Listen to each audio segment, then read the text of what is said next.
Okay, so I'm going to talk about how robots and computer gaming, how they can help restore the movement ability of people who have physical impairments. And I'll talk about the need, different approaches to doing this. Robot-assisted therapy, I'll focus in on that. That's the main area I do. And then how are we going to get full restoration? And I have a disclosure, which is I have a financial interest in a company that sells a device that we made. It's an arm exoskeleton. But before that, I want to just put this slide up and show you there's a lot of really cool things happening at UC Irvine in the area of human movement and rehabilitation. And things like interactive dance that can be used for rehab. This is the exoskeleton, that's a commercial product. Brain-computer interfaces, excellent work there. We have gait training robots, the computer gaming major and center, and the world's smallest 3-axis accelerometer. We're one of the leading places for stem cell research, with 2 of the first clinical trials for people with spinal cord injury came out of UC Irvine. And so there's really cool stuff in this area at UC Irvine. Okay, so what's the need, first of all? So if you consider the number of people who have a neurologic-based physical impairment, so stroke is by far the largest population, so it's about 7 million people in the US. About 50% have long-term hemiparesis, that means weakness on one half of the body. And about 30% are unable to walk at 6 months. And then we have people with cerebral palsy, spinal cord injury, multiple sclerosis. So conservatively, you got about 2% of the population that has a physical impairment. And I'll show you this video. This is a volunteer for one of our studies, and in this video, I'm asking her to touch her chin. So she had a stroke, and you can see she can move her arm. That's why it's called paresis, not paralysis. But she can't touch her chin. That's as high as she can lift her arm. So we're really focused on people who are severely impaired, and how do we get a person, enable a person like this to exercise intensively? I want to point out to you that this field is like growing dramatically. It's growing exponential in terms of the number of papers and devices and startup companies. And a lot of what's pushing that is mainly the aging of the population in developed countries. And so, yeah, so it's a rapidly growing field. So traditionally, there's kind of 3 approaches to helping people with disability. And these are the 2 most successful technologies in history for people with disability. So one is the wheelchair. And this is kind of the approach of assisting someone. So, and then secondly, you could replace a part, so like a prosthetic limb. Here's a hip implant. And again, if you know someone who's had one of these, you know what a dramatic difference it can make in someone's life. And then the third approach is actually retraining. So you have an injury, and our brains have this remarkable ability to recover. And our brains are plastic, we can learn. And so there's a huge field of trying to retrain people how to move. And now robotics is dramatically enhancing these 3 approaches. So in the assist realm, we've got now legged exoskeletons. There's 2 or 3 companies now that are selling devices that can, you fasten to the outside of your legs. This one's out of a startup out of Berkeley. And you can start taking some steps. And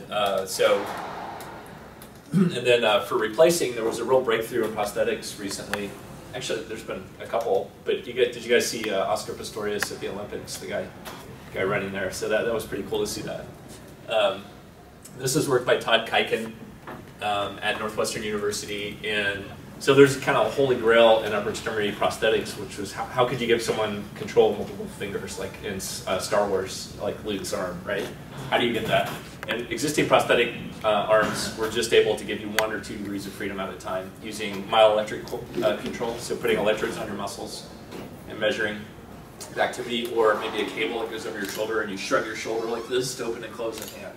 That's kind of one of the most popular, still one of the most popular. It's lightweight, it's reliable, you can feel stuff you're touching by the force you're exerting with your shoulders. So Todd Kuiken, he took, this volunteer was a power man. He grabbed a hot power line and lost both his arms that were burned. And so it's called a shoulder disarticulation amputee.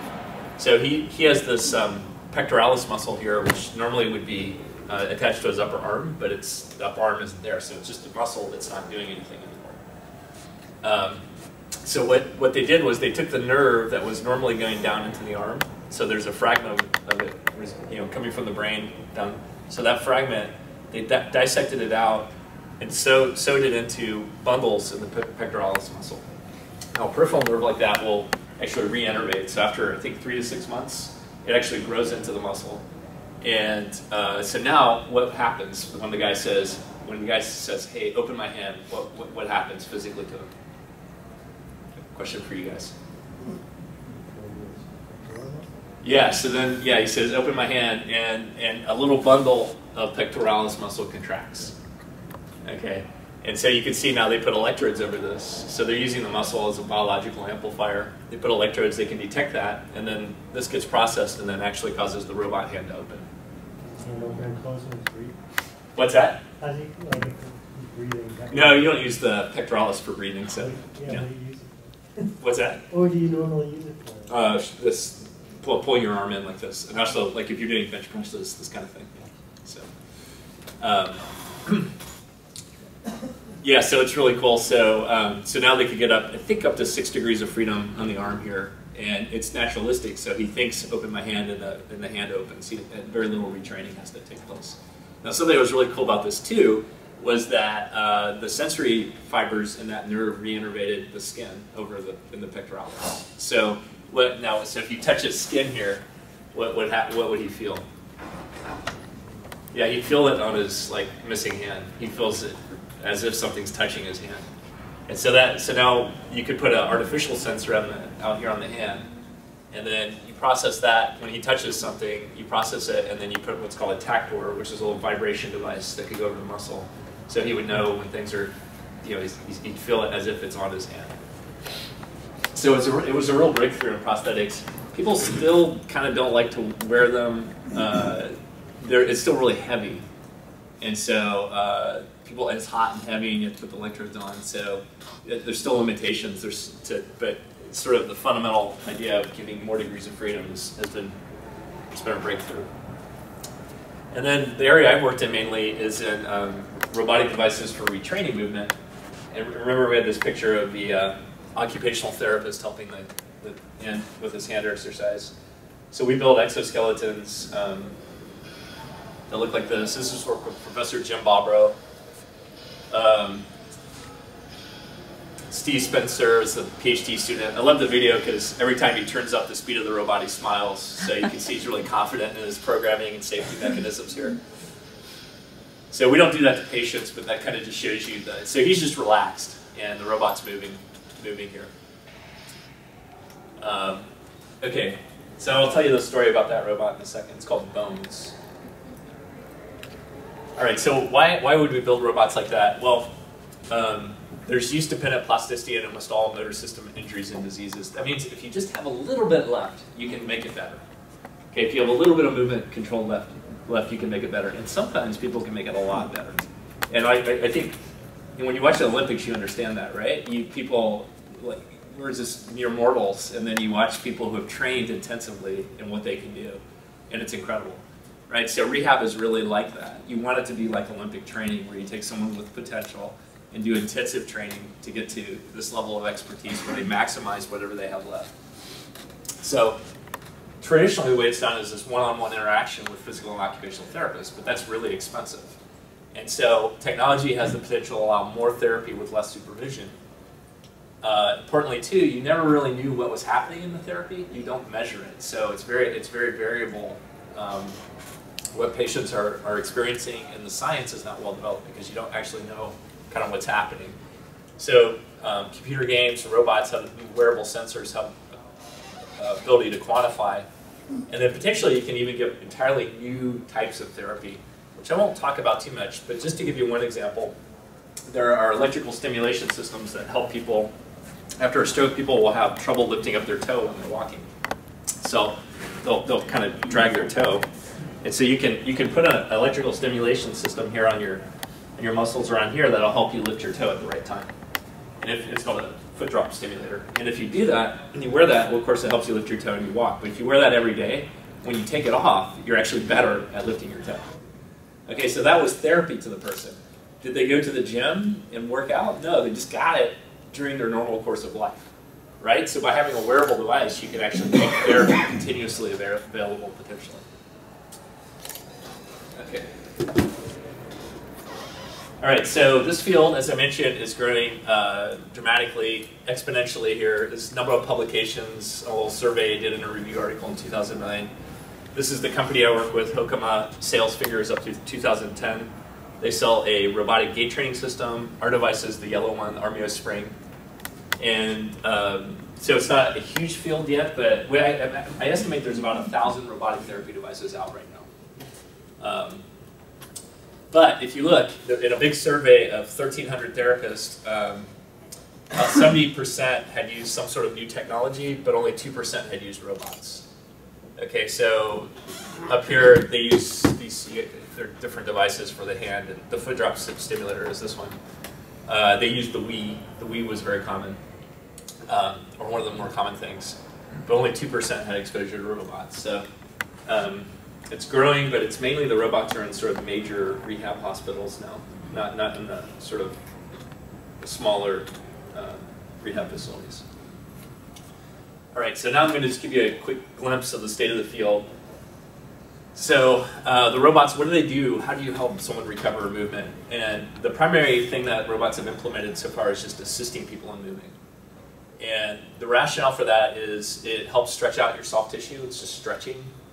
People have spasticity, which is hyperactive stretch reflexes. And if you stretch muscles, it actually can reduce spasticity, at least temporarily. Idea is that also, if I can't move, I'm not really getting the sensory input I need for my brain to reorganize.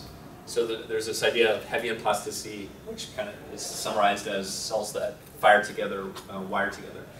And the idea is that if I will a movement and I activate my muscle, then it's probably good if my limb actually moves and I get sensory feedback consistent with what my intent was, and that might help plasticity. And that's actually a scientific question that's still, it's difficult to answer this question if that's really what's happening in rehab, but that's one hypothesis. And then finally, it can motivate by increasing self-efficacy. By that I mean, a patient said, you know, if I can't do it once, why would I do it 100 times? So you can see the video of the person who couldn't touch their chin. So she's it would be very difficult for her to exercise, right? Because this is pretty discouraging. What can you do that's meaningful? But if she gets into one of these exoskeletons and then can start moving kind of meaningfully, it becomes much more motivating to exercise. At least by patient reports. We don't actually know if people take that home, do they exercise more or not. That study hasn't been done yet, but yeah. So would you expect any type of plasticity to occur if people are just doing passive movements with a robot?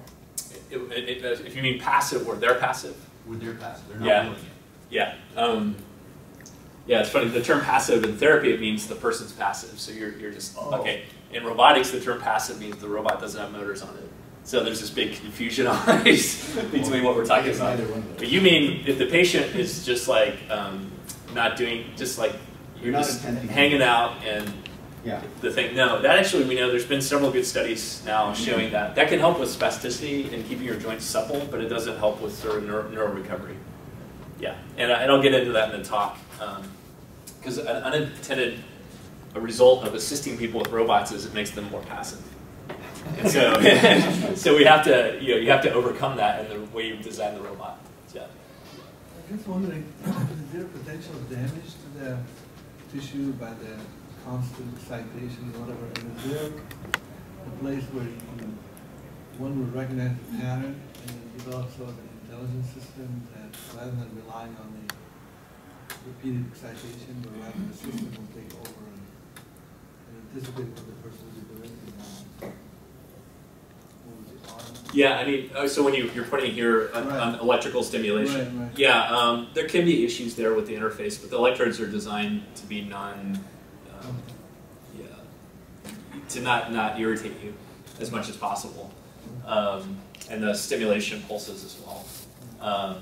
And then I think your second part of your question was like kind of sometimes you might just want the device to do it for you and you not have to work, or Like if you recognize a certain pattern in that individual, like an intelligence, like a little chip or whatever. Yeah. You program to override or vice versa.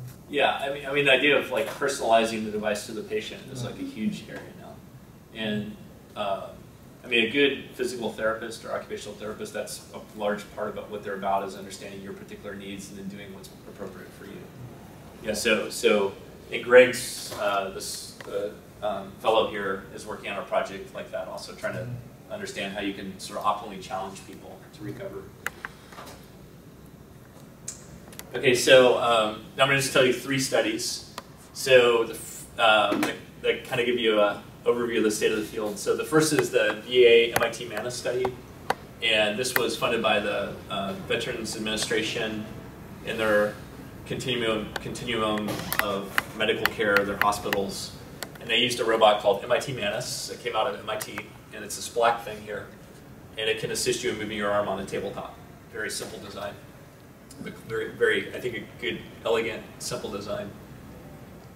And you can see it was published in New England Journal of Medicine, which is the highest possible standard. So in rehab, I think there have only been 3 studies published in New England Journal of Medicine, and 2 of them used robotic devices. So that kind of gives you an indication that the robots, because they're doing something more quantifiable, lead potentially to better science. So they had 127 chronic stroke patients. They got 12 weeks of therapy, and over here you can kind of see the results.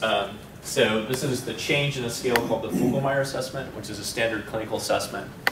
It goes from 0 to 66. 0 would mean your arm's completely paralyzed. 66 means you can move normally. And the way it's scored is a trained evaluator will give you 33 test movements. Lift your arm like this and keep your elbow straight. And she'll score it 0, meaning you can't do it, 1 meaning you did it but imperfectly, and 2 meaning you did it perfectly. So there's kind of precise definitions of what those mean. And then you sum up all the scores. So a clinically meaningful change is thought to be maybe 5 points, something like that. So they had 3 groups in the study. One just got their usual care. You can see their score did not improve. The second got robot therapy. 3 times, it was 3 times a week, and you can see that at the end of the long-term follow-up here, they were up about 5 points.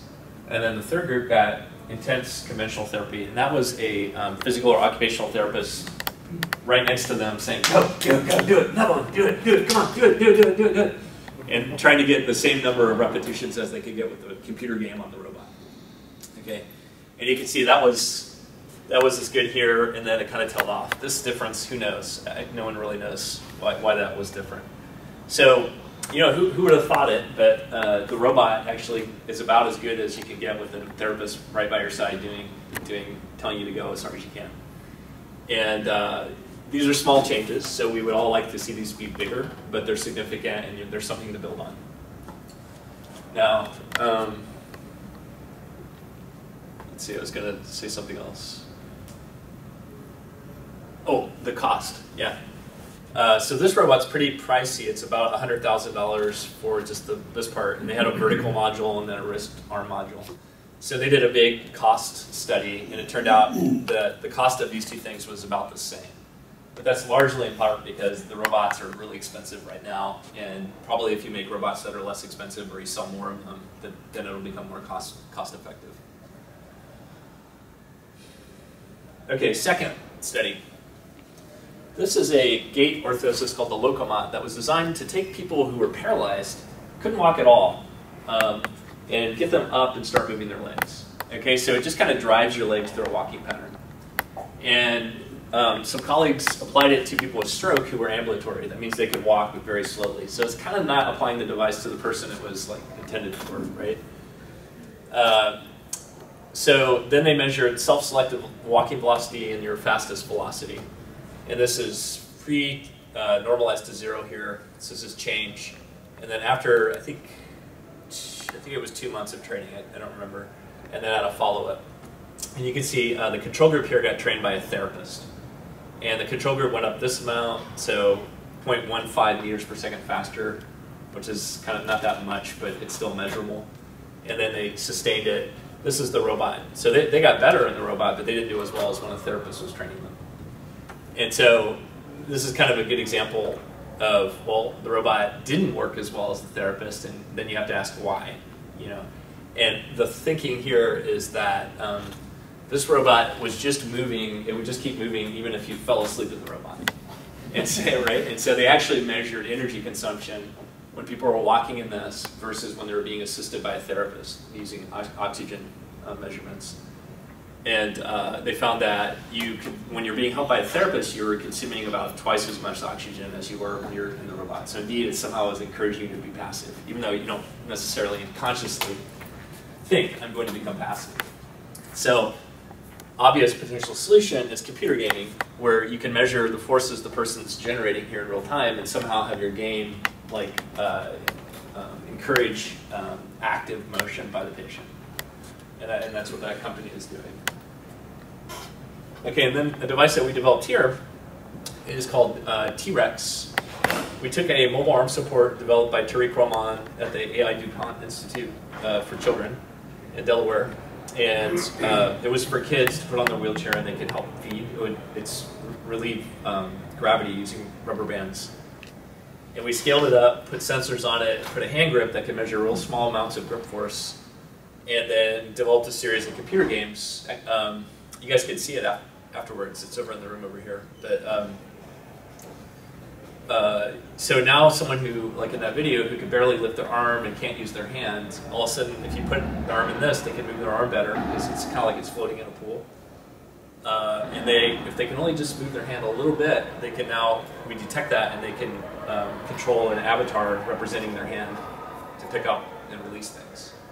And so people find this really motivating. So someone who could never really pick up, like come over and pick up this cup, now in the virtual world, they can pick up a cup and put it down. So we compared it to, this would be the normal type of exercise a patient would get when they would go home, just tabletop exercises. We had to train the patients for a week how to use the device, and then a week how to do these. We had 2 groups. And after that first week of training, then they trained for another 7 weeks, and they only needed 4 minutes of therapist supervision. So the therapist would just, hey, welcome, get you set up, get you going. The control group would get set up on this and get going on that. And we found, this is the Fogelmeyer, again, about a 4-point change. Red is for the robot group. And they actually, at the long-term follow-up, 6 months, had recovered more than the control group. So here is an example where the device was actually a little bit better than that kind of therapy. And then when you ask people, you know, which one do they like, pretty strongly, it's not 100%, but it's 90% prefer the game-based therapy. And they like it because of the gaming, and they like it because they get a score. And so some people are competitive and like that. And then they like it because of the self-efficacy is improved, where this quote, if I can't do it once, why would I do it 100 times? So they're able to actually do meaningful things, and that makes it more encouraging to try to do things. Okay, so that's the state of the field. So there is certainly plasticity, and you can get more therapy with less supervision. The machines are still pretty expensive, though. You can get better quantification of therapy and its outcomes. And it's unclear right now, how do you get the optimal therapy? And one thing we know we need to look out for is the patient slacking. Okay. All right, so where does it go from here? So we're going to go towards full restoration. And so 3 kind of ways that we can do that is tailoring the therapy to the patient, better device design, and then combination therapies. Let's pull this shot real quick.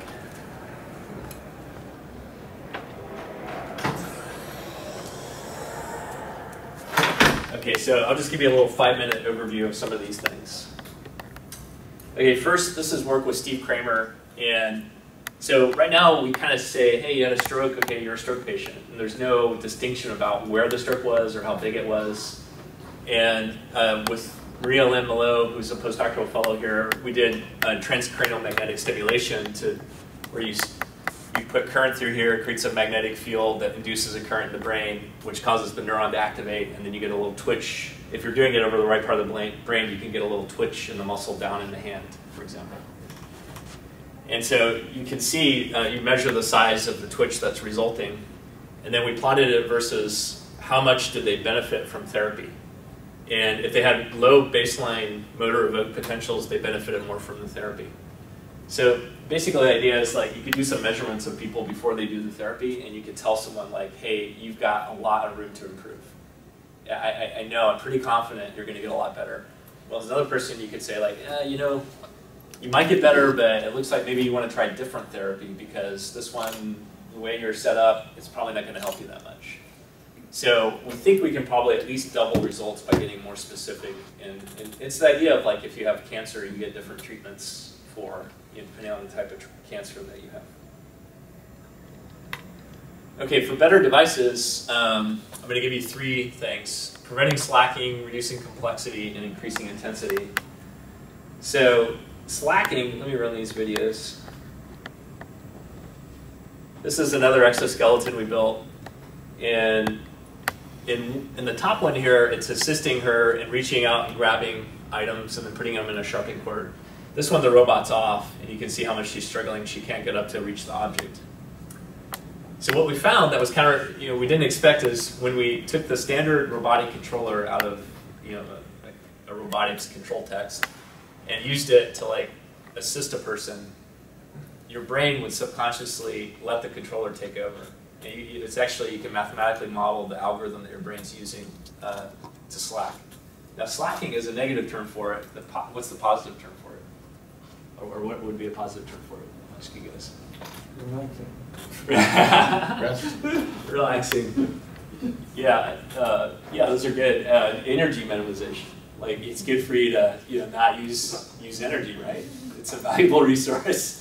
So you don't want to do things inefficiently. You want to do them efficiently. So you would guess that our bodies have in them lots of mechanisms to help us make our movements more efficient, right? It would be very important from an evolutionary point of view to be able to do that. And so indeed we found that, and so what was the answer? So I'm not going to explain this graph, but the answer was we had to make the robot be a little bit of a slacker. And just by allowing a little bit of error, only a centimeter or 2 of error in some of these tasks they're doing, then you can see this is kind of the amount of effort that they were doing versus the level of their impairment. And you can see, and then here's, actually this is the amount of effort the robot's doing. The X's are with the conventional controller, and then the zeros are with the anti-slacking controller. And so the robot's doing much less work here when it just allows the patient to do a little bit of error. So you just need a little error to help motivate you, is kind of the story there. Is the slacking by the robot static? No, it's basically, the idea of the slacking is when the robot senses that it's doing the same thing over and over again, it tries to do it with a little less force each time. Okay. That's kind of and that's how your brain does it too. We actually use sort of the same algorithm your brain uses. And which brings up an interesting question is, how do you know when you're doing the same thing over and over again? Mm. Yeah, and there was recently a paper actually in PLOS, computational biology, that took this slacking idea, that we had this equation that represented, and they applied it on the single neuron basis and showed that it optimized the network, made the network much more efficient to do it on each neuron. So it's an interesting question, like, is it happening at the neuron level? It could be consistent with accommodation. It's kind of a similar concept. Or is it sort of systems that are interacting in a certain way? Yeah, so the slacking things, I think is fascinating. It probably is important too for athletics and things like that. Okay, so kind of this plot was just showing that when we used an anti-slacking controller, then it was better than conventional therapy. So basically, so in all these types of devices, like people are now saying, look, we need algorithms that automatically and judiciously set the challenge level, and that's what a good physical therapist or occupational therapist will do, and a good computer game will do, right? So you have levels, and you choose your level, and you level up. And it's the same sort of thing. These devices need to be able to sort of zoom in on what the right level is for the patient and sense that. And that's what Greg Zembron was working on for his project with a simple hand therapy device. All right, next question. Are more degrees of freedom better? So we had this robot that we built to allow lots of degrees of freedom. So here's a guy who had a stroke. He used to drive a motorcycle, and we have a game set up here where he's driving a motorcycle through Death Valley, and the robot's kind of helping him steer it. And you can see he's like really engaged by it. And so in therapy, there's this mantra: if you do more functional movements, then because of specificity of learning, you get better at what you train at, then it would be better to do functional training if you want to get better at function. And so we decided to test that, and we had people train with these kind of carnival games that were lots of degrees of freedom, anti-slacking, versus just tracking and sort of representation of each of your arm, one joint at a time. So they did this for four weeks, and then they did this for 4 weeks, and we compared during which period did they get better. And much to our surprise, this is kind of a summary measurement, but they got better when they did these individual motions. So it's really counterintuitive. It's borders on statistical significance, so you have to take that with a grain of salt. But that was fascinating to us. So again, physical therapy, rehabilitation therapy, it has this mantra, but it's really not been proven. And now you have a device that can kind of test it, so you can do science with it. Okay, so simple devices might be okay. And then third, increasing intensity. So this therapist observed 312 therapy sessions and observed that the average number of repetitions were only 32 per session. So it's hard to get people to do a lot of repetitions. So how do we get people to do a lot? How do we get them to do it at home? In animal models, you need they have animals doing at least 600 repetitions per session to induce plasticity. So working with DanceOn, this is one device we made. So here's the same video. And it just snaps onto your wheelchair, and you can rock in it. And we were inspired by conversations with Don Schoenhofer, who's the founder and president of Free Wheelchair Mission. And he developed a low-cost wheelchair that they've given out, I think 300,000 of them around the world, although the need is huge, it's like 300 million or something. And he saw our sophisticated exoskeleton, and he said, oh, that's so cool. Could you take what you learned from that and apply it to something simpler that, so people could have access to rehab therapy anywhere in the world? And so I saw a study in Belgium where they just had patients rock themselves in a rocking chair. And so you stay active, the patient stays active. Also, it has resonance, so if you push a little bit at the right time, then you get bigger and bigger motion. So it's kind of like robot assistance. It's not just a blind movement, because you have to rock at the right time. Like, it requires some coordination. Therapists like it because it's a component of doing this, like reaching out to grab something, flexing your shoulder. So we got pretty good results with that. Here's kind of the summary with 8 patients. We did a study in Mexico City where they started off pretty impaired and gained here almost 8 Kugelmar points and then sustained it at 3 months. So simpler technology might work. Now in the US, we were giving this out to people and they're like, ooh, it's really boring. We thought like rocking would be good enough because rocking chairs, that's a valid market. People still buy them, right? They like them. In Mexico City, there was Dan was just sitting and having a conversation while they were there, so that was good. But if you have to go home and use it, it's pretty boring. So now what we did was we put one on each side and put a tilt sensor, an accelerometer on it, and you can use it as a 2-degree freedom joystick now. And we're putting a hand grip sensor on it too. So right now you can do like a driving game. You rock to go through and then turn like this. So. And then another one that Nitzan, Friedman, and Mark Bachman, this is what Greg's been working on. So this is a glove that can measure different grips. So if I told you, hey, I want you to practice doing a key pinch grip, do that 1,000 times in the next hour. Right? No way, right? Or pencil grip, do that 1,000 times. Pretty hard to get someone to do that. So Nitzan made this glove that has conductive fabric and you sense when you're completing the right grip. And then we hooked it up to Guitar Hero, which is the 3rd most popular video game franchise in history. And like the second one was developed by a UCI student, by the way. So he was pretty intimately involved. And so people really like it. You listen to music and we can get about 1,500 grips per session, 9,000 grips over 6 sessions. And when we compared it to, this is conventional therapy with a therapist. This is the number of blocks you can pick up in a minute. This is actually the change in that score. So with the glove, you were able to pick up 3 more blocks in that minute, whereas the control therapy didn't really benefit anyone. So again, we were a little bit better than traditional therapy. And here people, 11 of the 12 preferred this strongly. This person didn't like it because he couldn't quite make the grips. So we had a different device that he preferred a little bit more. Okay, and then lastly, like how do we get people home, like to full recovery, right? And that's going to happen through regeneration. So 2 of the first clinical trials of stem cell therapy came from Hans Gierstedt and then Eileen Anderson and Brian Cummings. And so rehab, the types of devices I'm showing you are going to be really important for that work because the stem cells will go in there and help you they'll have cells that will hopefully form new connections, but those connections have to be trained. And so you need intensive therapy, really intense therapy probably, and it has to be the right kind of therapy. So these devices are going to be used to give that therapy. All right, so kind of where the field is, the most effective rehab technology will provide appropriate challenge. I think it can be made relatively simple, and then ultimately we're going to transform mobility by combining the technology with new therapeutics like stem cells. And we're at a great place for that. So this is Vicki Chan, who's our research physical therapist, who's like keeps our lab going and runs recruits all these volunteers to do the therapy, and she's been great.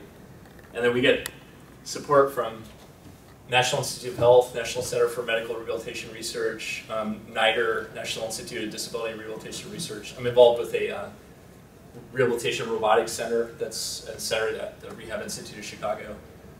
And the ICTS here supports this, and then all my collaborators. All right, so that's it. Now, I have 3 slides on more personal about being a professor. Can I show you guys that stuff? Is that okay? Mm-hmm. All right. Any questions first on the technical part? Yeah. If you were to like shock the muscle into contracting, would the brain like send a signal? Or would the muscle just contract? Say it again. If you were to shock a muscle into contracting, would the brain send like a nerve signal? No, well, if you shock the muscle here, then it'll contract. And there's all types of sensors on the skin and then inside the muscle. And when you shock it, you excite those sensors, and they send action potentials, the electrical signal, up to the brain. So you feel it, right? And if it's too highly, if the current's too much, then you feel it hurts, right? So yeah, so it doesn't cause. You can actually get sort of reflex reactions by shocking a person, and then get a reflex as well. Yeah. Yeah. Yeah. How important is motivation? And like, do you ever consider giving them actual real rewards for doing better in these games? Yeah, no, I think motivation is essential. It's a little bit blurred in our studies because we normally are, people are coming into our lab, there's a physical therapist sitting there with them, and they get a small stipend to complete the study. And so we're pretty much, like but even then, if they're doing 2 months of therapy, it can get boring, yeah, right? The stipend is not dependent on performance, right? No. So we thought about doing that. I know there's some, neuroimaging studies that look at the role of like increasing, your stipend, right, on how well you do and things like that, right? Expectation of reward. Yeah, I think so. Motivation is totally essential. Understanding how you design the environment to maximize motivation, and also then understanding, I guess neurochemically, how motivation is facilitating plasticity, beneficial plasticity. Yeah. Those are 2 really interesting questions. So the connection between behavior to the sort of neuromodulator level is really interesting. Yeah? I have a question on the sustainability. Yeah. Of any kind of therapy. I guess that will involve kind of be related to the overall cost to justify whether you need such a device at home to actually constantly engage a patient after the therapy session. Right. So, I saw your data. It all shows tracks about 2 weeks all the way to a couple months. Yeah. What about long term? Just like following up 2-3 years later. Yeah. Yeah, I mean that's harder to do, but it's necessary to do that. Yeah, I mean people haven't done studies where they give therapy for really long periods of time. In our studies, usually we see people sort of, it's kind of like an exponential. It's probably a double exponential, but after about 3 to 4 weeks, people go up like this, and then they kind of have a flatter slope, and no one really runs that out. And then also, if you change the therapy, like say they're doing robot therapy up to here, and then you give them like a Wii, would they go like that again or what? It's unclear right now. But yeah, those types of studies are more expensive, they're harder, it takes longer to get publications, so they have tended not to be done as much. Okay. All right, so then I'm going to talk about being a professor.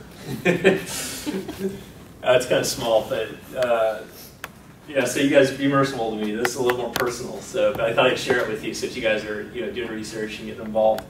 So why be a professor? I look back on some things I wrote a while ago about what I like about my job, and here's 3 things I really like. So first, discovery. And so as a professor, I have a really excellent opportunity to uncover or to contribute something useful that can help us people. Or maybe beautiful. It can be beautiful, although I don't know if our robots are beautiful. They're kind of cool to look at, but or just fascinating. It could be just fascinating. Like the slacking thing, it's probably going to be useful, but I think I'm just fascinated by it too. And what you have is our universe. It's like it has this incredible structure to it, right? That science is just slowly uncovering. We've only just barely begun, right? Especially, I think in the neurosciences, I think it's just overwhelming. And so, and I get paid to do it. So it's yeah, so it's a great career if you like that kind of thing, like investigating and learning new things. And then second is freedom. So if you become a professor, you have an amazing amount of latitude on what you choose to study. Really, I can't think of another job like this, okay? Unless you're like Bill Gates or something, and then you're independently wealthy and you can do whatever you want. But basically, we have some constraints on what we can study, but it's pretty wide open. So you can, so that freedom is really amazing. And then the third thing, another thing I really like it is about mentoring. And our society used to be set up more that you had these apprentice mentor relationships, especially for the trades, and that's kind of gone away. But I think still in a professor, especially the graduate student relationship, you still have that. And it's cool, you get to know someone really well, and you can teach them not only skills and knowledge, but like the perspective on like what to do when things don't go well, or when things are hard and things like that. And so I really enjoy that aspect. It's harder with undergrads because there's so many of you, undergrads. You guys are mostly undergrads, is that right? Some are grad students and some are... The SURFIT students are all undergrads. Yeah, SURFITs are all undergrads. Okay. Varieties, I'm sure. Yeah. Yeah, so, but, if you can't get into a lab, like you guys are doing, but the mentoring thing can be cool. Okay, so then I said, why not be a professor? What are some of the difficult things about it? Because I think it's good to think about that. So one is it's really easy to get discouraged. Well, it's not easy, it's just like natural, or you're gonna get discouraged. So I just put some examples here. So so I could spend hundreds of hours on a single paper, right? And then it could get rejected by a reviewer who looks at it for 15 minutes, and they might not even know what they're talking about. Or they just might have a bad day, or just be mean, right? And so there's a great video on the internet, it's about reviewer number 3, and it's this, Professor Kirchmeier knows what I'm talking about, so yeah, it's really funny. It's from the movie. What movie is that from? I don't know, because they show that same, and they put on it. Yeah, many different things to it. But it's Hitler in his bunker getting bad news, and they've dubbed over, say it's news about his scientific review process, and it's always reviewer number 3. So, and then writing a grant is like playing slots, except the slot machine takes probably 2 or 3 weeks to pull. They'll have really intense work, and then it takes it spends for about 3 to 5 months. And you don't get the results. So, and it's about the same odds. Right now, funding rates are down below 10%. And so, that's hard. And then, no matter how good, I usually get decent teaching reviews, but no matter how hard I try and how good, on average, my reviews are, I always have some people who think I'm terrible. And it's really interesting to see that. So, it's just human nature. I think we're different people connect in different ways. So But it's fun to juxtapose the comments next to each other sometimes. So. And then many times your ideas don't play out. So even though I'm smart, and the physical world is complex and probabilistic. Okay, so you might have ideas and spend weeks or months, and then you just didn't see it, or it didn't work, or there's too much noise, or whatever. So that can be discouraging. So then a second thing is, like, I think there's a lot of pressure to become arrogant as a professor. I don't know if you guys noticed that in your faculty, but I was thinking about it. We're kind of like smart celebrities with substantial power and kind of aloof bosses. Like our bosses, our deans don't really interact with us directly that much. Our chairs don't that much.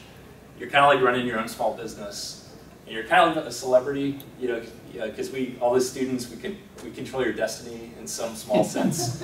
That recommendation letter, you know, it's true. Like, you know, I just, you know, a student asked for a recommendation. I got a call from the company. The student had done really well in my lab, so I said, this is a great student, you're not going to be disappointed. They hired him on the basis of my phone conversation. You know, so there's a certain sense of responsibility or power, and there's a little bit of a celebrity part too, where this published shit, or you could be in a magazine. There's the glove over there, things like that. So on the magazine. So, and then so there's pressure, and then pressure to live within a narrow focus. So you can really get just absorbed into becoming obsessed with just your research and your small domain. And it's kind of a joke, it's kind of a little sad. We joke with my friends, like, you almost have to have obsessive compulsive disorder to be a professor, but not too severe, not too severe. So, yeah, so you could get really into just like that narrow as. So to conclude, I put my, how to enjoy the good and not cave into the pressures. And so the first one I put up here is persistence. I wanted to say one more thing. This is my list I made a few years back, but I would add one other thing to this, which is just getting over busy. It's like incredible how many demands there are on us. And with the budget cutbacks especially, I think there's increasing demands because we've lost a lot of the staff, and our TA support hasn't gone up as well. So it's just overwhelming. I know, like if I went backpacking this weekend, came back, and probably had 200 emails that took me 5 hours to go through today. So anyway, so that's another thing. So so how do you enjoy the good? So I think if you're considering a career in academia, persistence is like probably the most important quality you need to have. And that's because you're gonna get rejected. And like there's all these famous stories about Nobel Prize winners like getting rejected for their Nobel Prize winning work or whatever. And even like Sherwin Rowland, our Nobel Prize winner here, recently died. I mean, he encountered vicious opposition to his theory about the ozone there. So, you're going to get grant rejections. Only 10% get funded. You're going to get paper rejections. You just have to plug on, keep going. It's hard to get an academic job. You're going to get a lot of rejections when you apply to be a professor. And so, just this quality of being able to persist is really important. And then the second here is I put prayer. And so we just submitted a huge grant application, right? And it's like 150 pages, involves 7 faculty, and after we submitted it, it went through, and then someone emailed and said, "Now we pray." So they kind of, I think facetiously, but there is a sense there. And I think what I mean by prayer is this kind of letting go and saying there's if you take a step of faith, that there's a sort of greater force at work that intends good in the universe. And I was thinking about how to explain this to you guys. I was thinking what came to mind is the Lord of the Rings. And the scene where, I think it's the second movie with the Riders of Rohan, and it's like almost over, right? And Gandalf had said, look for me at dawn on the 3rd day or whatever. You guys know that scene? Yeah, you guys are like, what's he talking about? But it's just a great scene because the sun rises and Gandalf shows up, and then there's like all the riders, those rebel Riders of Rohan come, and they're victorious. But that movie and those books have this sense that even though it's incredibly difficult, there's sort of this underlying, it's going to work out, it's not going to be easy, but there's sort of this essence of good. So I think that's what I mean by prayer there. And letting go, getting perspective, especially that narrow focus part, and the becoming discouraged.